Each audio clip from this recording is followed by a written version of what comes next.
I was listening to an episode of Esther Perel's podcast, Where Should We Begin? And she was giving advice to a woman who had been ghosted by someone that she had been on several dates with. And this woman said, I'm trying not to blame myself for what happened, but it's hard to know what to do differently next time. And Esther responded with what I thought was a really interesting insight. Esther said, if you feel bad about yourself, it gives you a weird sense of agency, that there's something that you can do differently. But I'm not sure that there's much you necessarily want to do differently.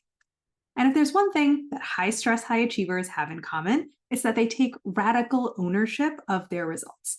And it's funny because a lot of coaching is aimed at people who don't take radical ownership of their results. A lot of coaching is aimed at people who are in the habit of blaming other people or outside circumstances when things don't work out. But that is not usually my clients' problems. My clients are often on the other end of the spectrum, where they're saying things like, yes, the overall corporate priorities shifted and that made my initiative irrelevant, but what could I have done to prevent that? And how could I have seen it coming and done something to prepare? Or my clients might say, yes, we had an emergency situation pop up in the middle of the workday and I had to spend all day putting that fire out, but how could I have gotten all my other work done anyway? Why am I not efficient enough to manage this? Or they might say, yes, that person ghosted me out of nowhere. But what did I say that caused it? And how could I have seen it coming and maybe not even gone out with them in the first place? And if this is you too, there are two things that I want to tell you. First, I love that you take radical ownership. I don't think this is a weakness.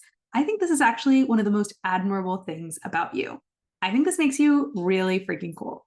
And second, I get why your brain clings to radical ownership even when it feels bad, because taking ownership gives you a sense of control. Because as bad as it feels to blame yourself, it also gives you a weird sense of agency, that there's something that you can do differently.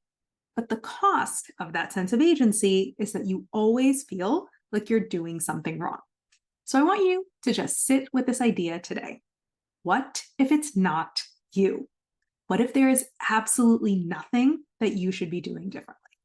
And if it feels a little weird to think along those lines, and your brain is now asking, okay, but if it's not me, then what should I be doing? Come talk to me and let's figure it out. The link to book a free coaching consult is above.